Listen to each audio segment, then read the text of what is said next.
Selamat datang di podcast Sains dan Solusinya. Di sini tempat kita untuk membahas lingkungan dan teknik industri. Pastinya kita akan membahas dengan mudah dipahami dan ringan.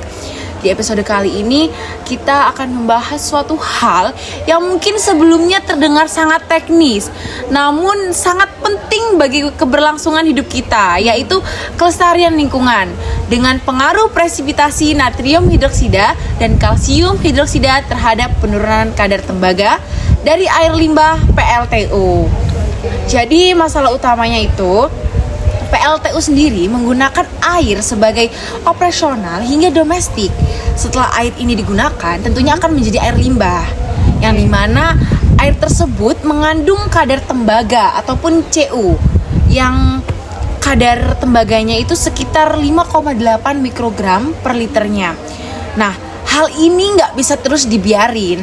Pastinya bisa nambah dong kadarnya kalau kita nggak ada solusinya.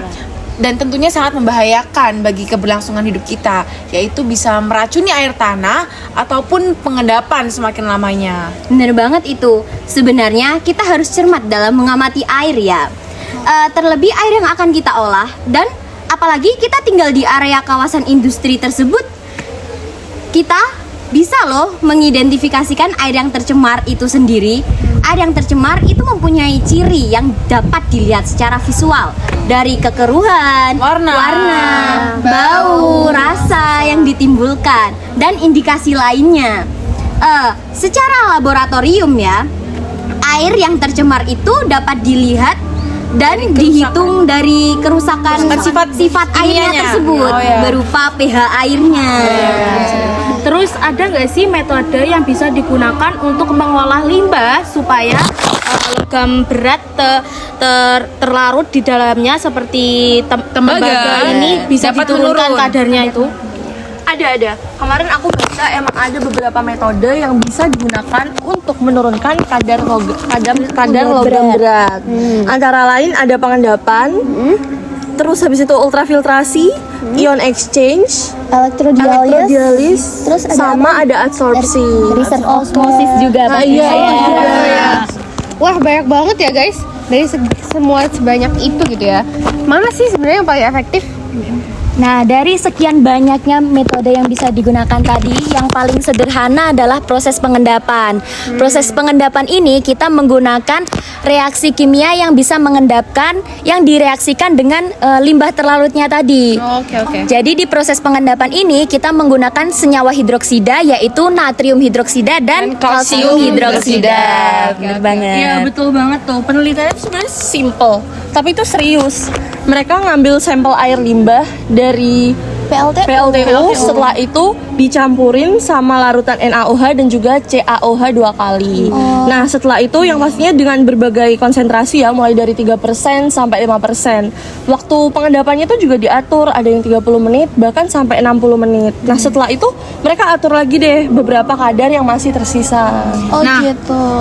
Dari percobaan kedua bahan tadi, yang paling efektif sebagai penurunnya kadar tembaga itu yang mana? Dan hasilnya natrium hidroksida menang telak. Pada konsentrasi berapa sih kira-kira? Pada konsentrasi 15% dan waktu 30 menit. Natrium hidroksida berhasil menurunkan kadar sebanyak 94%.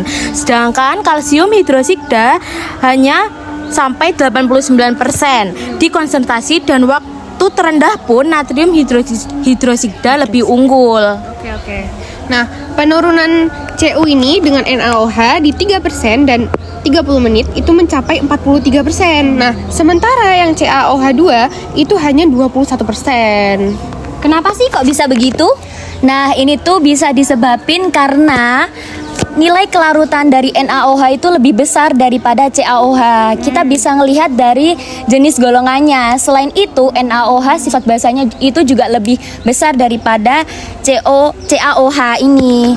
Nah, karena NaOH nilai kelarutannya lebih besar, maka NaOH lebih cepat diasiosi menjadi ion-ionnya, yaitu Na+ dan juga OH-. Nah, ketika dilarutkan maka akan menyediakan OH- itu lebih banyak maka OH- itu akan berikatan secara langsung dengan kandungan tembaga tadi. Nah, jadi tembaga yang mencemari tadi akan berikatan dengan NaOH membentuk CuOH 2 kali. Nah, kalau semakin banyak OH-nya, maka reaksinya akan bergeser ke kanan, otomatis ke arah CuOH 2 kali yang berbentuk solid ini, sehingga akan terbentuk endapan yang semakin banyak. Jadi lebih efektif dia. Jadi natrium hidroksida. Ya, natrium hidroksida lebih efektif dari situ. Gitu ya. Jadi teman-teman, kesimpulannya itu jika kalian punya masalah limbah cair dengan kandungan logam berat, kalian bisa menggunakan metode pengendapan. Iya, benar. Karena metode pengendapan ini adalah solusi yang paling murah dan efektif. Namun dalam penelitian ini natrium hidroksida ini lebih ampuh daripada kalsium hidroksida untuk menurunkan kadar tembaga itu sendiri.